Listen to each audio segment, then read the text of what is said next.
সমন্বয়ক থেকে অন্তর্বর্তী সরকারে নাহিদ ও আসিফ। এদিকে ১০০ বছরেও আওয়ামী লীগের অস্তিত্ব খুঁজে পাওয়া যাবে না বললেন আমিনুল হক। জানাবো কাউকে বিএনপিতে যোগদান করানো যাবে না বললেন রিজভী।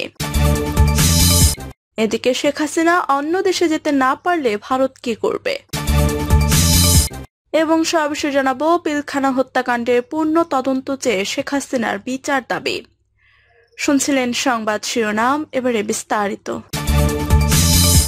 সমন্বয়ক থেকে অন্তর্বর্তী সরকারে নাহিদ ও আসিফ। বৈষম্য বিরোধী ছাত্র আন্দোলনে অন্যতম দুই সমন্বয়ক ছিলেন মোহাম্মদ নাহিদ ইসলাম ও আসিফ মাহমুদ। ছাত্র জনতার আন্দোলনের মুখে আওয়ামী লীগ সরকারের পতনের পর গঠন হচ্ছে অন্তর্বর্তীকালীন সরকার। সেই সরকারের প্রধান উপদেষ্টা হচ্ছেন শান্তিতে নোবেলজয়ী অর্থনীতিবিদ অধ্যাপক ডক্টর মোহাম্মদ ইউনূস। অন্য 16 জন উপদেষ্টার মধ্যে ছাত্র প্রতিনিধি হিসেবে জায়গা পেয়েছেন নাহিদ ইসলাম ও আসিফ মাহমুদ।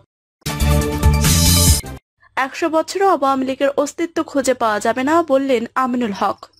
আওয়ামী লীগের যেভাবে পতন হয়েছে তাতে আগামী ১০০ বছরও তাদের অস্তিত্ব থাকবে না বলে মন্তব্য করেছেন বিএনপির কেন্দ্রীয় ক্রীড়া বিষয়ক সম্পাদক ও ঢাকা মহানগর উত্তরের সদস্য সচিব আমিনুল হক।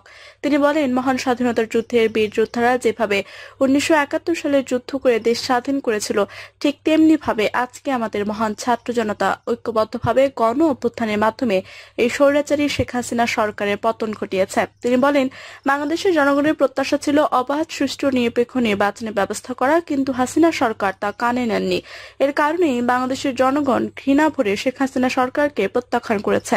হাসিনাকে বিদায় করে স্বৈরাচার মুক্ত বাংলাদেশ হয়েছে। আওয়ামী সরকারের পতনের পর দেশে লুটপাট, দখল ও চাঁদাবাজির অপকর্মের প্রসঙ্গ উল্লেখ করে দলীয় নেতাকর্মীদের উদ্দেশ্য করে আমিনুল হক বলেন, কোন প্রকার দখল, বাণিজ্য, লুটপাট ও চাঁদাবাজিতে নেতাকর্মীদের ন্যূনতম অভিযোগ প্রমাণিত হলে তাদের দল করার কোনো যোগ্যতা থাকবে না, দল থেকে তাদের বহিষ্কার করা হবে। বিএনপির এই নেতা বলেন, যারা দখলদারি, চাঁদাবাজ, লুটপাট করার অপচেষ্টা করছে তারা কিন্তু দুষ্কৃতিকারী, তারা বিএনপির লোক নয়, হয়তোবা তারা নব্য বিএনপি হয়েছে। তিনি বলেন, যারা লোকাল প্যানেল থেকে আওয়ামী লীগ করেছে আপনাদের মতো হয়তো বা কোনো ভাইদের সহযোগিতায় তারা এখন নব্য বিএনপি হয়েছে। তিনি দখল, বাণিজ্য, লুটপাট, চাঁদাবাজির মতো অপকর্মে জড়িত থাকা ব্যক্তিদের আইন শৃঙ্খলা বাহিনীকে অবহিত করে সহযোগিতা করার আহ্বান জানান। আমিনুল হক বলেন, আওয়ামী লীগ যে ভুল গত 17 বছর ধরে করেছে, যে জুলুম, নির্যাতন, নিপীড়ন করছে, যদি তার একটা ভুলও আপনারা করেন তাহলে আমাদেরও একই পরিণতি ভোগ করতে হবে। তিনি বলেন, দেশের জনগণ কি চায়, বাংলাদেশের ছাত্র সমাজ কি চায়, শ্রমিক সমাজ কি চায়, জনগণের ভাষা বুঝে জনগণের বন্ধু হিসেবে পাশে থেকে জনগণের যে প্রত্যাশা, যে চাওয়া, সেটা নিয়ে আমরা কাজ করব, এটাই হচ্ছে আমাদের মূল কাজ। আমিনুল হক বলেন, আওয়ামী সরকার গত 17টা বছর বাংলাদেশের জনগণের উপর ও জাতীয়তাবাদী নেতাকর্মীদের উপর যেভাবে জুলুম, নিপীড়ন, নির্যাতন চালিয়েছে, আপনারা নিজেরাই শত শত মামলা, হামলা ও নির্যাতনের শিকার হয়েছেন। আপনারা বাসাবাড়িতে ঘুমাতে পারেননি। জুলুমবাজ আওয়ামী সরকার মানুষের মৌলিক চাহিদা পূরণে ব্যর্থ ছিল, জনগণের কথা ভাবেননি। তারা যদি জনগণের কথা ভাবত তাহলে তাদের এভাবে করুণ পরিণতি হতো না। এরকম দুর্বৃত্ত সরকার বাংলাদেশের মানুষ আর দেখতে চায় না। উল্লেখ করে আমিনুল হক বলেন, আওয়ামী সরকারের পরিণতি কি রকম হয়েছে আপনারা সকলেই জানেন। শুধু বাংলাদেশে নয়, সারা পৃথিবীর মানুষ দেখেছে শেখ হাসিনা কিভাবে ভয়ে দেশ ছেড়ে পালিয়ে গেছে। কাউকে বিএনপিতে যোগদান করানো যাবে না বললেন রিজভী। অন্য কোনো রাজনৈতিক দলের নেতাকর্মী বা অরাজনৈতিক ব্যক্তিকে যোগদান করানো যাবে না বলে জানিয়েছেন বিএনপির সিনিয়র যুগ্ম মহাসচিব রুহুল কবির রিজভী। রিজভী বলেন, বিএনপি এবং এর অঙ্গ ও সহযোগী সংগঠনের সব স্তরের নেতাকর্মীর অবগতির জন্য জানানো যাচ্ছে যে পরবর্তী নির্দেশ না দেওয়া পর্যন্ত বিএনপির ওয়ার্ড থেকে জাতীয় পর্যায়ে এবং বিএনপির অঙ্গ ও সহযোগী সংগঠনের ওয়ার্ড থেকে কেন্দ্রীয় কমিটি পর্যন্ত কোনো স্তরেই কমিটিতে অন্য কোনো রাজনৈতিক দলের নেতাকর্মী বা অরাজনৈতিক ব্যক্তিকে যোগদান করানো যাবে না। বিএনপি এবং এর অঙ্গ ও সহযোগী সংগঠনের সব স্তরের নেতাকর্মীদের প্রতি দলের এই সিদ্ধান্ত যথাযথভাবে অনুসরণ করার নির্দেশ প্রদান করা হয়েছে।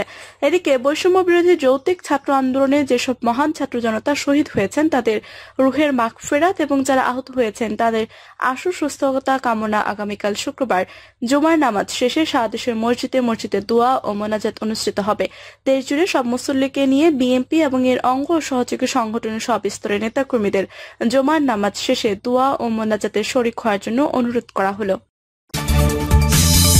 শেখ হাসিনা অন্য দেশে যেতে না পারলে ভারত কি করবে? ছাত্র জনতার গণ অভ্যুত্থানের মুখে প্রধানমন্ত্রী পদ থেকে পদত্যাগ করে দেশ ছেড়েছেন শেখ হাসিনা। বর্তমানে তিনি ভারতে অবস্থান করছেন। শেখ হাসিনা পরবর্তী গন্তব্য হিসেবে একাধিক নাম উঠে এসেছে। কেউ বলছেন তিনি ব্রিটেনে যাবেন, কেউ বলছেন তিনি আমেরিকায় যেতে পারেন, আবার ফিনল্যান্ড কিংবা দুবাইয়ের মতো বিকল্পের নামও উঠেছে। ভারতীয় সংবাদ মাধ্যম আনন্দবাজার পত্রিকার খবরে বলা হয়, আপাতত দিল্লির কোনো গোপন আশ্রয়ে আছেন শেখ হাসিনা। ভারতের সাময়িক আশ্রয় নিয়েছেন তিনি। ভারত সরকারও জানিয়েছেন শেখ হাসিনাকে আপাতত কিছুদিন সময় দেওয়া হয়েছে। কিন্তু এরপর কি হবে, কোথায় যাবেন শেখ হাসিনা, তার পরবর্তী পদক্ষেপ কি হবে তা নিয়ে নানা জল্পনা কল্পনা রয়েছে। তবে কোনো পক্ষ থেকে এই বিষয়ে আনুষ্ঠানিক কিছু জানানো হয়নি। শেখ হাসিনা ঢাকা ছাড়ার পর অনেকে বলেছিলেন তিনি লন্ডনে যেতে চান। ছোট বোন শেখ রেহানার সঙ্গে নিয়ে বাংলাদেশ ছেড়েছেন হাসিনা।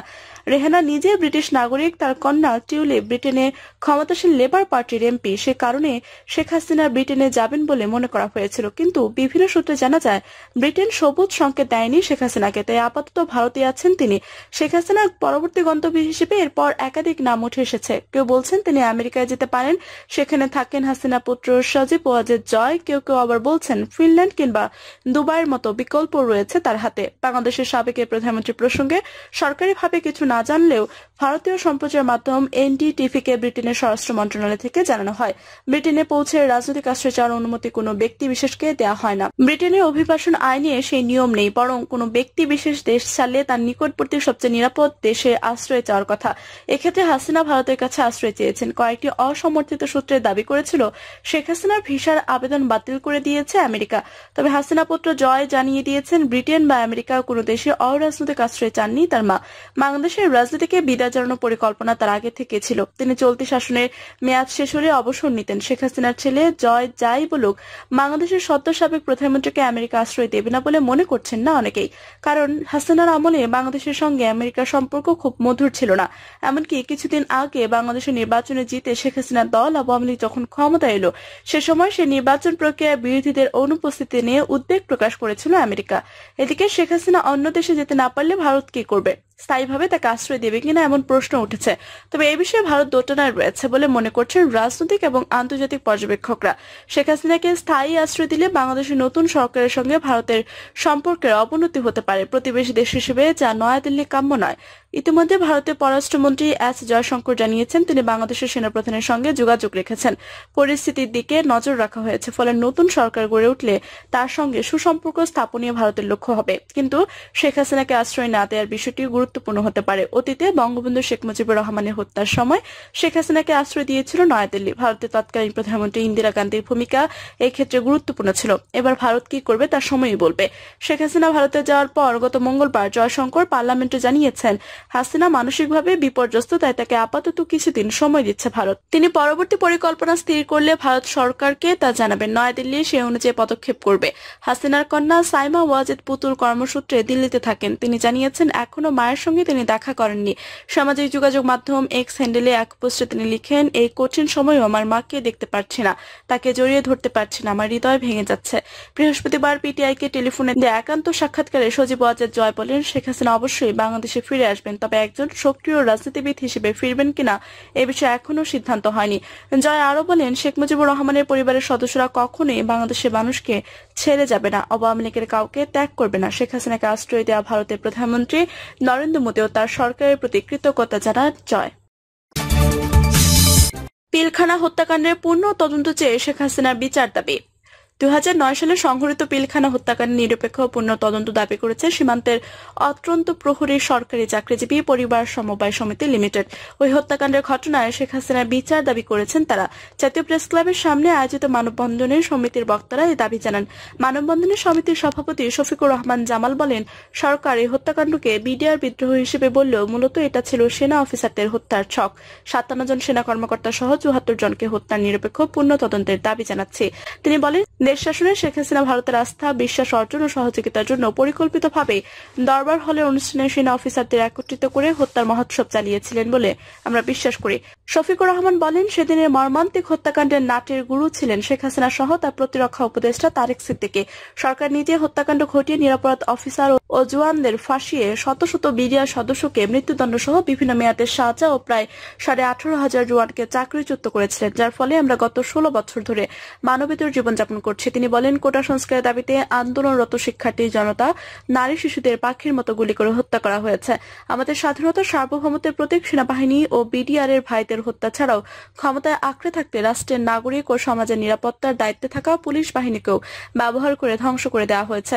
শফিকুর রহমান বলেন, আমরা খুনি হাসিনা ও তার দোসরদের বিচারের আওতায় আনার দাবি জানাচ্ছি। সেই সঙ্গে মিথ্যা সাক্ষী না দেওয়ার ও চাকরিচ্যুত নিরাপরাধ বিডিআর সদস্যদের চাকরিতে পূর্ণ বহালের দাবি জানাচ্ছি। প্রিয় দর্শক, এই ছিল এখনকার মতো সর্বশেষ সংবাদ। আপনি সব সংবাদ পেতে চ্যানেলটি সাবস্ক্রাইব করে পাশে থাকা বেল বাটনটি ক্লিক করে রাখুন। ধন্যবাদ সবাইকে এতক্ষণ সাথে থাকার জন্য।